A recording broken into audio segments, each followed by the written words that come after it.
오늘 성경 말씀은 느헤미야 9장 19절부터 31절에 있는 말씀입니다.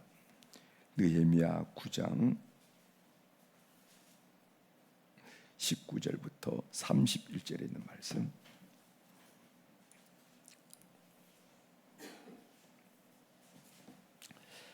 느헤미야 9장 19절부터 제가 봉독해 드리겠습니다. 19절.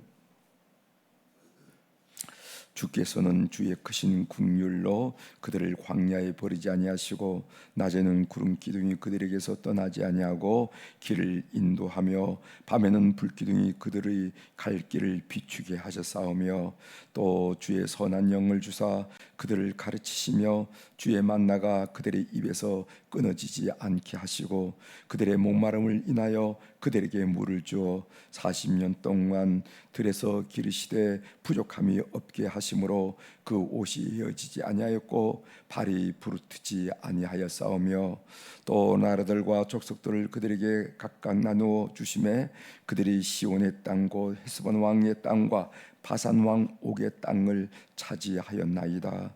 주께서 그들의 자손을 하늘별같이 많게 하시고 전에 그들의 열조에게 들어가서 차지하라고 말씀하신 땅으로 인도하여 이르게 하셨으므로 그 자손이 들어가서 땅을 차지하되 주께서 그 땅 가나안 주민들이 그들 앞에 복종하게 하실 때 가나안 사람들과 그들의 왕들과 본토 여러 족속들을 그들의 손에 넘겨 임의로 행하게 하심에 그들이 견고한 성읍들과 기름 땅을 점령하고 모든 아름다운 물건이 가득한 집과 판 우물과 포도원과 감람원과 허다한 과목을 차지하여 배불리 먹어 살찌고 주의 큰 복을 즐겨 싸우나 그들은 순종하지 아니하고 주를 거역하며 주의 율법을 등지고 주께로 돌아오기를 권면하는 선자들 죽여 주를 심히 모독하였나이다.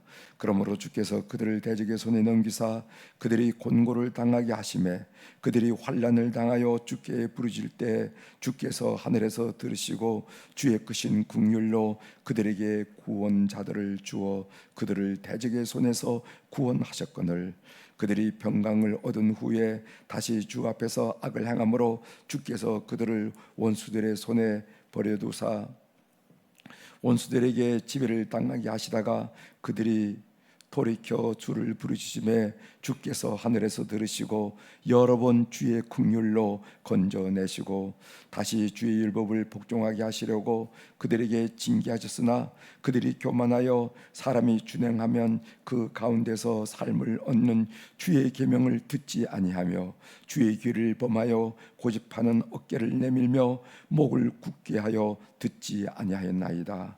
그러나 주께서 그들 여러 해 동안 참으시고 또 주의 선자들을 통하여 주의 영으로 그들을 경계하시되 그들이 듣지 아니하므로 열방 사람들의 손에 넘기시고도 주의 크신 긍휼로 그들을 아주 멸하지 아니하시며 버리지도 아니하셨사오니 주는 은혜로우시고 불쌍히 여기시는 하나님이시니이다. 아멘. 31절까지 함께 읽었습니다.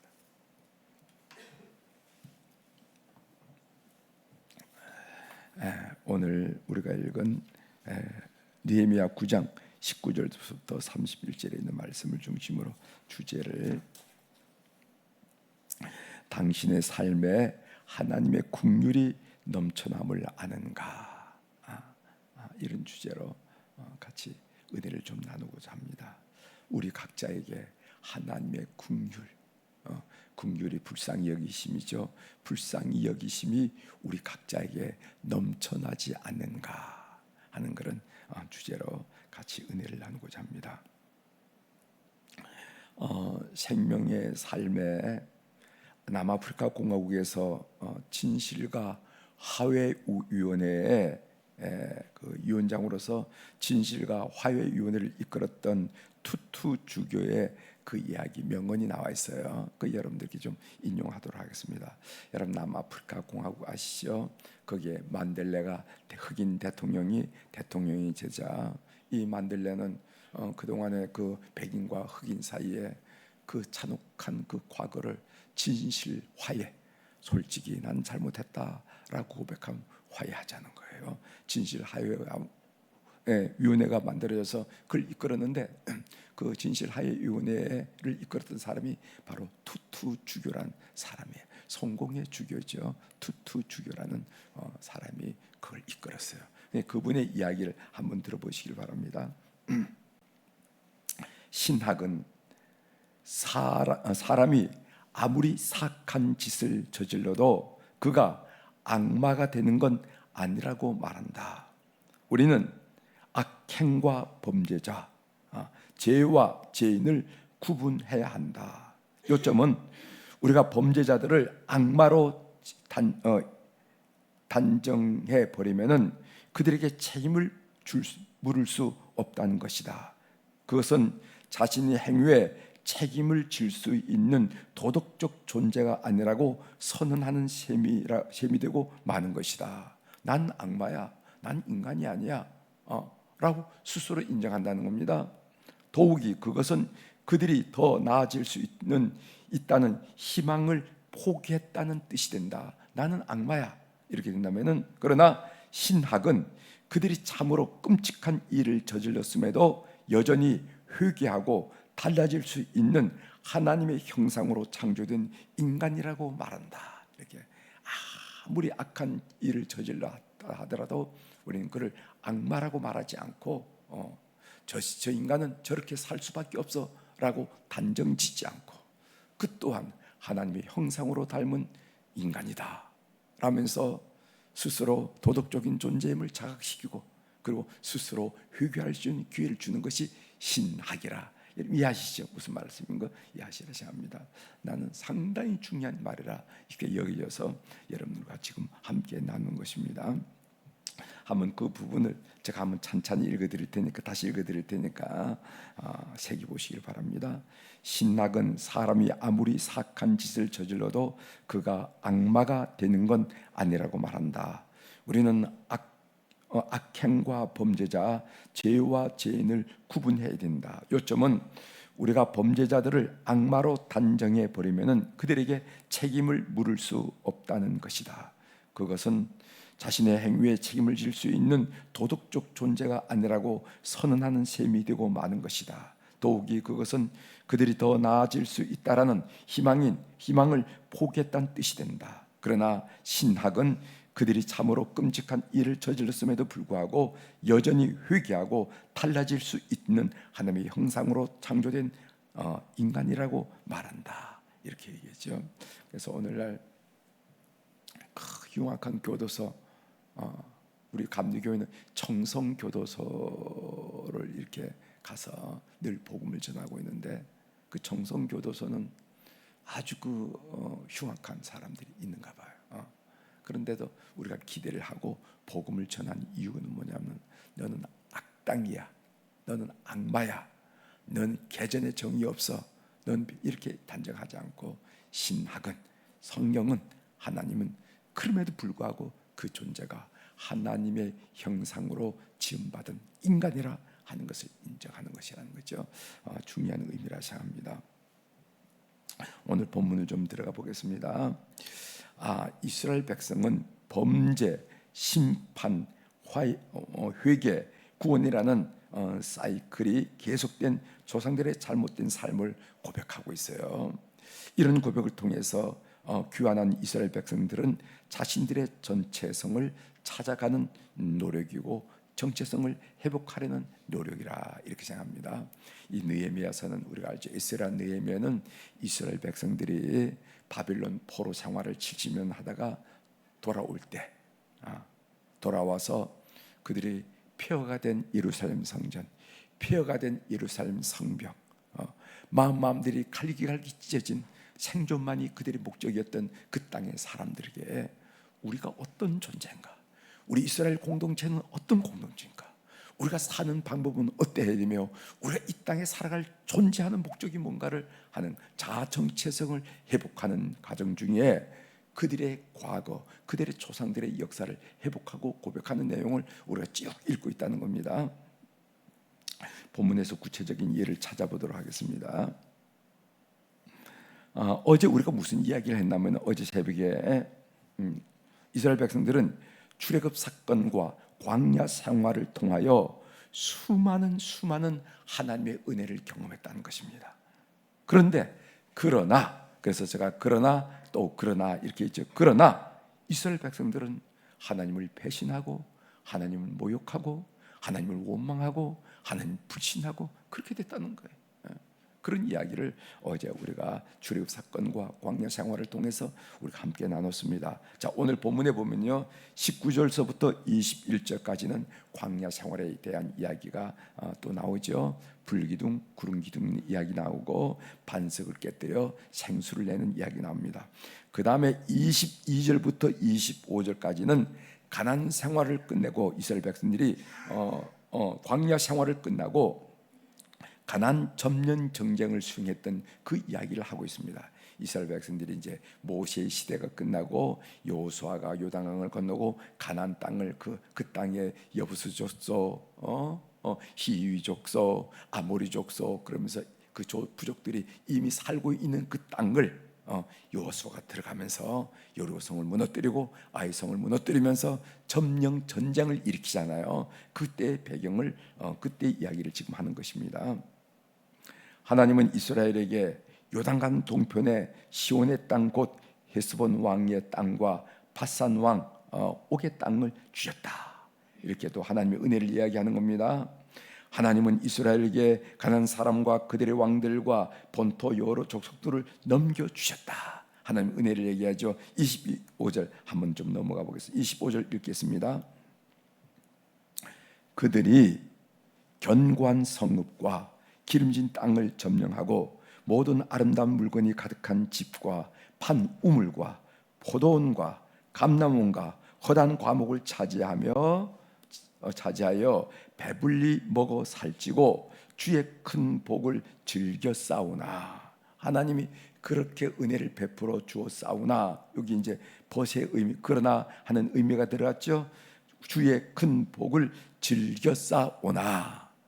즐겨 싸. 이건 벗, 영어로 벗의 의미가 들어가 있죠. 26절 봅니다. 26절에 보면은 그들은 하나님을 심히 모독했다 얘기합니다. 하나님은 그들에게 그렇게 은혜를 부어주시고 가나안 땅을 그들에게 선물로 주시고 그들이 일하지 않은 감람원에서 그들이 일하지 않은 포도원에서 그들이 파지 않은 우물에서 넉넉히 배불리 먹어 싸우나. 그들이 하나님 배반한 내용인데 26절 읽겠어요. 그들은 순종하지 아니하고 주를 거역하며 주의 율법을 등지고 주께로 돌아오기를 권면하는 선자들을 죽여 주를 심히 모독하였나이다. 이렇게 했어요. 어떻게 하나님을 모독했는가? 첫 번째로는요, 하나님을 순종하지 않음으로써, 두 번째로는 주의 율법을 등짐으로써, 세 번째로는 선자들을 죽임으로써 하나님을 모독했다. 이것들은 이스라엘이 점령한 가나안 땅에서 하나님을 배신한 내용입니다. 그러므로 하나님을 섬기는 것은요, 환경에 따른 것은 아닌 것 같아요. 환경이 좋다고 순종하는 것도 아니고, 우린 그때는 너무 살기 힘들었으니까 하나님께 순종할 수 없어서 이제는 살만하니까 순종하자, 그런 것도 아니라는 거예요. 또 환경이 나쁘다고 불순종하는 것도 아니에요. 불순종하는 것도 아니에요. 그렇죠? 환경이 나쁘다고 불순종하는 것도 아니에요. 그래서 사실은 우리가 하나님을 섬기는 것은 환경과는 전혀 관계가 없습니다. 여러분들이 사글세 살을 때는 하나님을 잘 섬기고 잘 못 섬기고, 여러분들이 집 한 칸 마련했을 때는 하나님을 잘 섬기고, 천만의 말씀. 여러분들이 배고플 때는 하나님을 잘 못 섬기고, 여러분들이 배불렀을 때는 하나님을 잘 섬기고, 천만의 말씀. 환경이 아니라는 거야. 환경. 중요한 것은 내 마음이라는 거야. 내 마음이라는 거예요. 자, 이제 넘겨봅시다.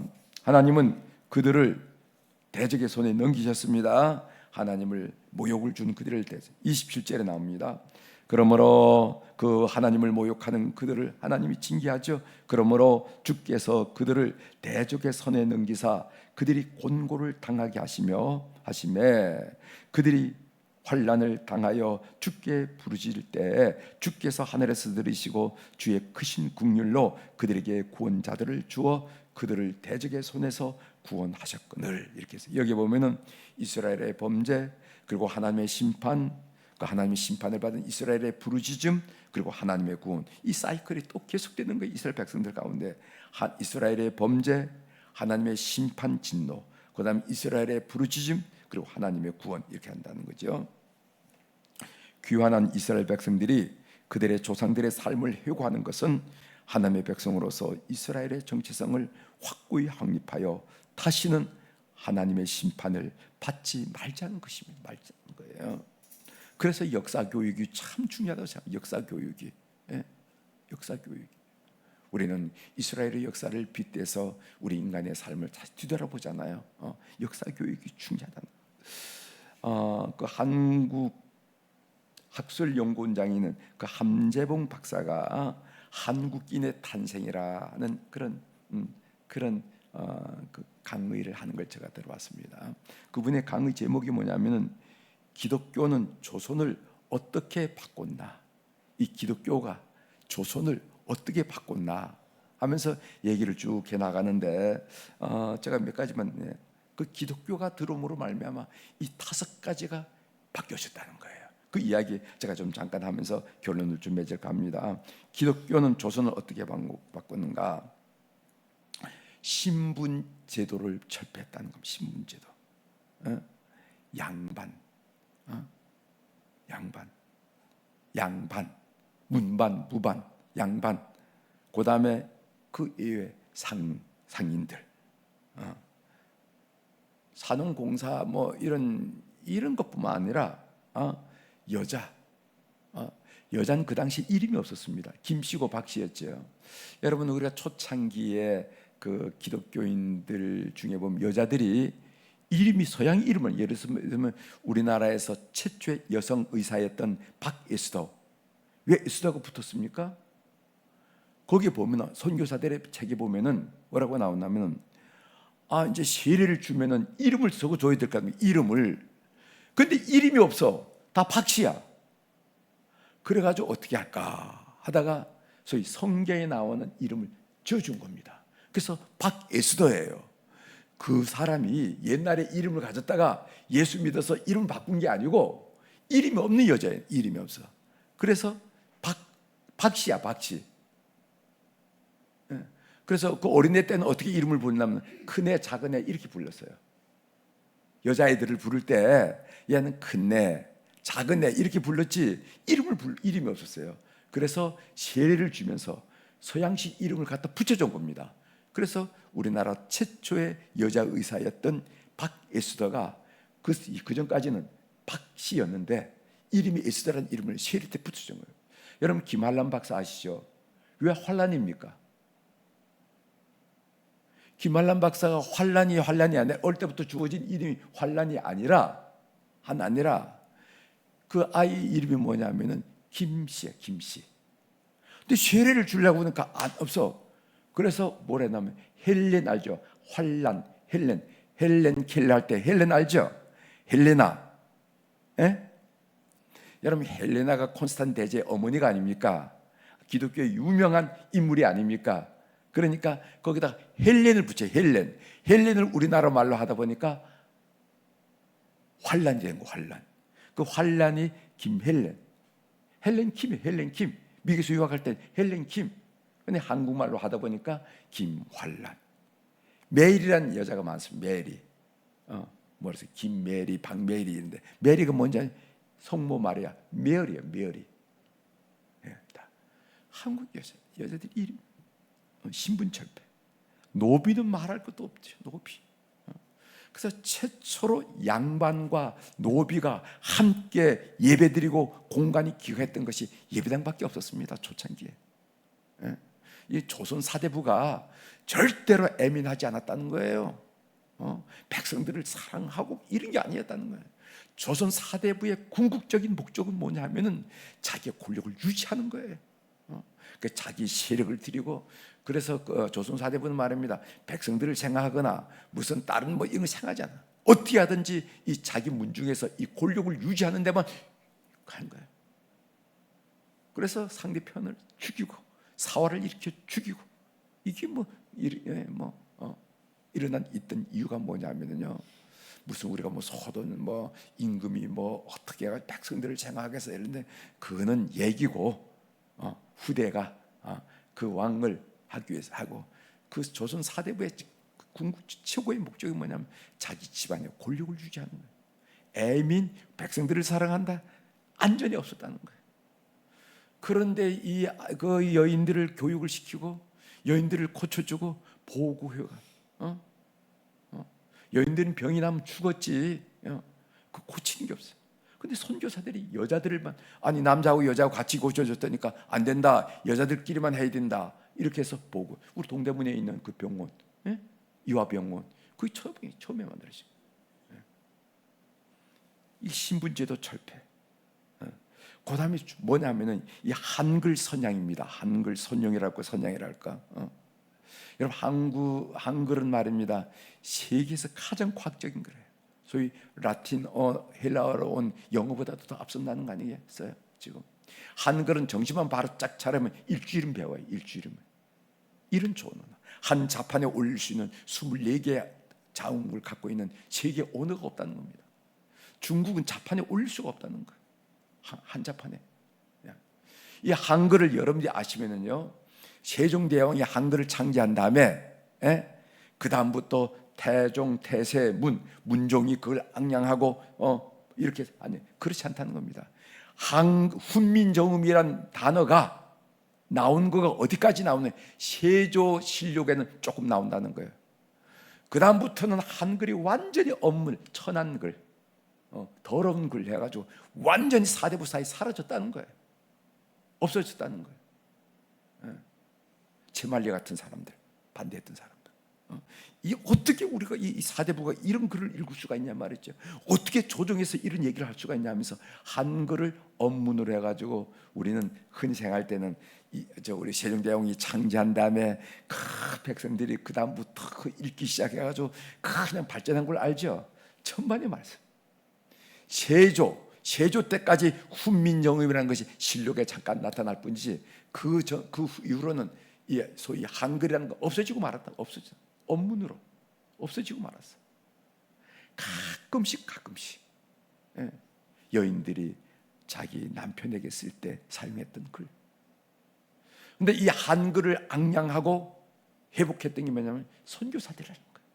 이 한글을 복음을 한글에 담았어. 여러분 한국이 복음화가 빨리 된 이유 중에 하나가 뭐냐면은 한글이란 좋은 언어가 있었기 때문에 복음을 담을 수 있는 글씨에 될 거 아닙니까? 선교사들이 소위 영어로 된 이 성경을 번역을 해야 될 텐데 이걸 한문으로 할 수도 없고 일본어로 할 수도 없고 이걸 어떻게 해야 되냐 말이지.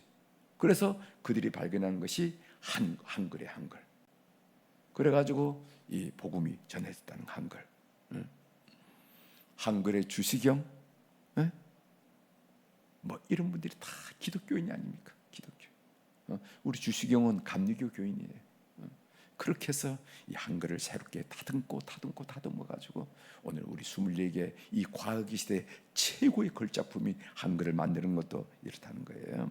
여러분 아십시오. 세조까지 훈민정음은 세조실록에도 나오는데 그 이후로는 한글이 사라져 없어졌다는 거예요.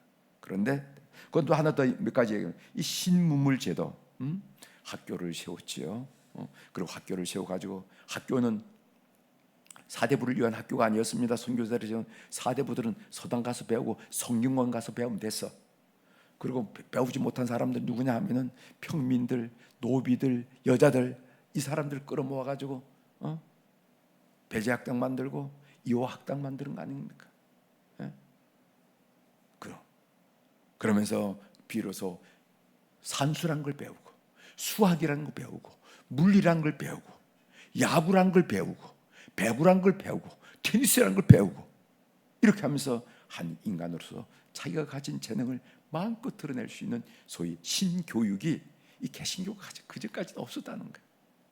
그전까지는 없었어. 네가 뭘 공부하냐고 다 없애고 사대부들만은 해가지고 무슨 성류관 신문. 그 다음에 뭐 이 투표제. 여러분 이 중요한 게 왜 한국이 민주주의가 이렇게 정착할 수 있느냐? 그거는 이 투표 제도가 교회에서 제일 먼저 1880년 후반에 한국에서 제일 먼저 나왔다는 겁니다. 그 전까지 임명제도였어요. 임명제도. 뭐 제수하노라, 제수하노라 그러면 고맙습니다 하고 하여 같은 제수제도였지, 이걸 무슨 아래해가지고 지도자를 뽑는 제도가 우리 한국에는 없었다는 거예요. 근데 유일하게 그것이 이루어지는 것이 뭐냐면 교회라는 거예요. 장로를 어떻게 뽑냐면 교인들이 투표해서 장로를 뽑은 거예요. 그래서 투표라는 것을 배운 거가 교회입니다. 교회. 네? 그러니까 투표, 우리 국민들이 선택해서 지도자를 뽑는 것이 어디서 훈련되고 어디서 깨달았냐면은 교회를 통해서 가요. 이거 무슨 향교를 통해서 가는 것도 아니고 무슨 동네를 통해서 한 게 아니에요. 그 전까지는 다 임명하고 제수했어요. 그럼 고맙다고, 하예 같은 은혜 고맙다고 하면 그들이 한 거야. 그러나 지도자들, 백성들이 투표해서 했던 것은 이 교회 장로를 선택할 때 그렇게 했다는 거예요. 그래서 백성들의 투표, 이 한 투표가 얼마나 중요한지를 인식한 것이 교회이고, 이런 교회를 통해서 바로 민주주의가 정착할 수 있는 기본이 됐다는 거예요. 뭐 요즘 그렇잖아요. 국민이 뭐 나라의 주인은 국민이다. 옛날에 나의 주인이 국민이 아니어서 왕이었지. 이런 거. 그다음 또 하나 또 얘기하는 이 악습철폐. 여러분 요즘 세례를 받을 때는 그냥 세례를 주지만 옛날에 우리 한국 교회에서 세례를 줄 때 그 7가지를 하면 하지 않는 서약을 받고 세례를 줬습니다. 7가지. 7가지 중에 7가지 뭐냐? 축첩하지 말아라 말이지. 축첩. 그러니까 이 한국 교회, 이 개신교회는요, 사실 그 당시에 권력 기득권자인 사대부를 정면으로 도전한 이 혁명적인 겁니다. 사실 축첩을 누가 합니까? 평민이 어떻게 노비가 사대부들이 한 거거든. 축첩 못한 사람이 없어. 다 여자들이 있어서 간쪽죠. 이게 사대부 짓이었거든. 이거 축첩하면 절대로 세례를 안 줬어. 하지 말자. 그다음 음주, 술 먹죠. 도박. 여러분 우리나라가 특징이 뭐냐면은 일본은 차를 마셨어요. 차를 마셔서 얘기를 했어. 중국도 차를 마셨어. 그러나 우린 차 마시는 제도가 없어요. 여러분 어릴 때 차 마셨습니까? 근래 와서 커피 마시지. 예? 근래 와서 차 마시지. 우린 차란 게 없었어요. 그런데 우린 뭐라냐면 밀주 알잖아. 집에서 만들었던 농주. 이걸 먹고 앉아서 얘기를 한 거예요. 그러다 보니까 이 아주 잘못된 마작, 그래서 도박하는 거, 뭐 이런 거, 그리고 하여튼 우리가 일하기 싫으면 먹지도 말라는 거예요. 그렇게 해서 이 7가지를 안 하겠다, 서약을 해야만 세례를 줬냐. 그 다음에 그리스도인이었어요. 이런 운동이 어디서 일어나서 이 사회를 변화시키고 번역시키고 혁명했느냐 하는 거, 이 기독교가 했던 기독교. 이게 안 돼 있으면은 우리는 그 유교를 그 당시에 다 경험했습니다. 유교. 그 다음에 유교 성리학 여러분 잘 아시죠? 성리학. 그 다음에 또 우리가 불교 경험하고 있었어요. 샤머니즘 경험하고 있었어요. 없었던 게 아닙니다. 그 당시 종교가 이미 우리가 유교의 깊은 뿌리, 불교의 깊은 뿌리였어요. 그러나 그 유교나 불교나 이런 샤머니즘이 우리 한국 사회를 변화시키지 않았거든. 그런데 기독교가 들어오면서, 특별히 개신교가 들어오면서 이 사회를 뒤집기 시작하는 거예요.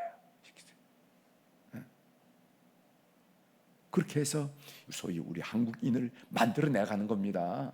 이거 여러분들이 좀 아셔야 됩니다.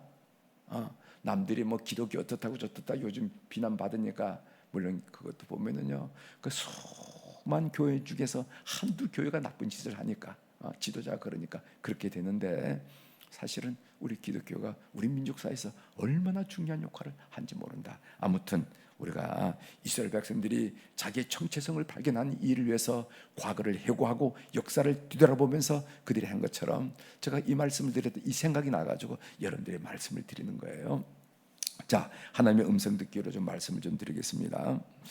오늘 본문에 보면은 긍휼이라 하는 단어가 나와요. 하나님의 긍휼이라는 단어가 나옵니다. 19절 읽어드리겠어요.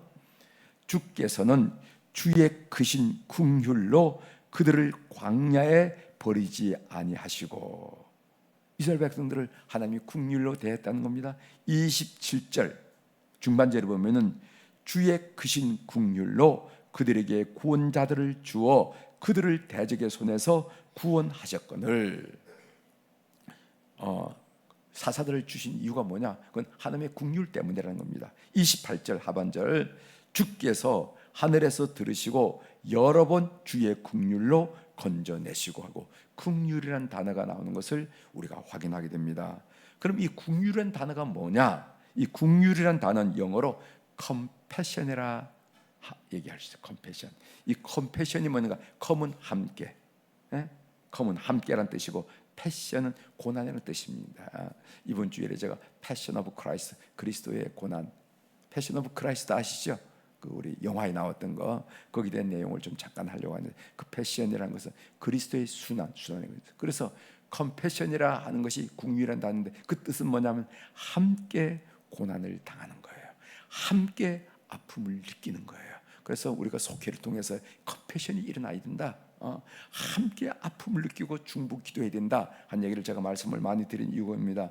그럼 이 히브리어로 긍휼이라 하는 말이 무슨 말이냐면 라함이라 하는 단어인데, 이 라함이라 하는 단어가 긍휼이라는 단어예요. 이 라함이라는 단어는 어디서부터 왔냐면은 어머니의 자궁을 뜻하는 레헴이라 하는 단어에서 나왔습니다. 어머니의 자궁을 뜻하는 레헴이라는 단어에서 라함이 나오는데, 그 라함이란 뜻이 뭐냐면 긍휼이라 하는 거예요. 무슨 말인가? 즉 아기를 뱃속에 잉태한 어머니가 자신의 태에 대해서 느끼는 감정, 이것이 바로 긍휼이라는 겁니다. 내 뱃속에 있는 이 아이에 대한 느끼는 감정이 바로 긍휼이라는 겁니다. 하나님이 그렇게 생각한다는 거예요. 하나님이 우리에게 느끼는 감정이 그렇다는 거예요. 이걸 우리들이 새겨야 된다는 겁니다. 하나님이 우리를 어떻게 사랑하시는가? 엄마가 아이를 뱃속에 넣고 사랑하듯이 느끼는 감정처럼 하나님이 우리를 그렇게 사랑하신다는 거예요. 여러분, 여러분들이 다 자식 얘기를 하고 아이를 키워봤겠지만은, 아이들이 클 때 보면은 형제가 있고 뭐 형제 자매가 있으면 건강한 아이에게 눈이 더 많이 갑니까? 아니면은 건강하지 못하고 무슨 열이라도 오른 아이에게 눈이 더 많이 갑니까? 전자예요, 후자예요? 후자지요. 또 밥을 잘 먹는 아이한테 눈이 많이 갑니까? 아니면 밥을 안 먹고 그냥 이런 아이들에게 눈이 더 많이 갑니까? 후자지요. 또 하나 물어봅시다. 공부 잘하는 아이한테 눈이 많이 갑니까? 아니면 공부가 좀 뒤떨어지고 이런 아이에게 눈이 더 많이 갑니까? 전자에 이놈의 새끼는 포기해서 이럴 때 후자지. 아유, 우리 첫째는 그냥 놔둬도 살 것 같은데, 아유, 둘째는 신경이 많이 가요. 어떻게 인생을 살을지 관심이 가잖아요. 말은 어떻게 할지 모르지만 결국 그 엄마의 마음속에는, 부모님 마음속에는 그 약한 쪽으로, 부족한 쪽으로 마음이 더 가잖아요. 그렇죠? 하나님이 우리들이 향하는 그 마음이 그렇다는 것을 여러분이 꼭 기억하시길 바랍니다. 자기 태에 있는 자식에 대한 느끼는 감정처럼 하나님은요, 우리를 바라볼 때 우리가 건강하고 완전하고 의롭고 반듯하고 선한 아이, 백성들도 관심 가지만 자꾸만 실수를 저지르고 실패를 저지르고 이런 자에게 대해 관심을 갖는다. 제가 여러분들에게 하는 말씀, 하나님이 나에게 베푸시는 긍휼을 한번 해고해 보자는 겁니다. 나의 삶에 나타나는 하나님의 축복의 흔적을 되새겨보고, 그리고 그러나 끊임없이 하나님을 실망시켰던 여러분의 삶을 뒤돌아보고, 그럼에도 불구하고 엄마가 자식을 못 잊듯이 보듬듯이 나를 돌보시는 하나님의 긍휼을 생각하는 이 아침이 되길 바랍니다. 그렇지, 내가 하나님의 은혜를 얼마나 많이 받았던가. 그런데 참 나는 하나님을 많이 실망시켰지, 욕심 때문에. 그런데도 나를 포기하지 아니하시고 그 뱃속에 있는 자기 새끼를 생각하는 어머 마음처럼으로 나를 못 잊어 하시는 하나님의 사랑 긍휼을 생각하는 오늘 이 새벽이 되기를 바랍니다. 기도하시겠습니다. 하나님 아버지, 오늘 우리가 하나님의 긍휼을 묵상할 수 있도록 도와주셔서 감사합니다.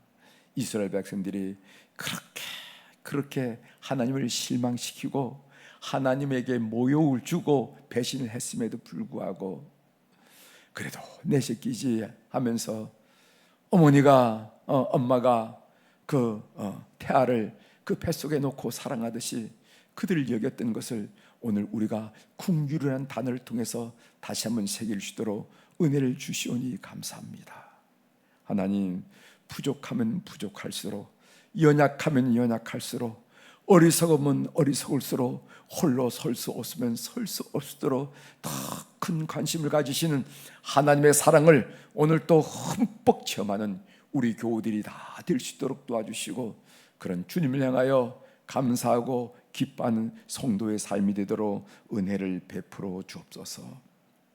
하나님, 오늘 또 우리 사랑하는 교우들이 주님 앞에 귀한 물질을 올려드렸습니다.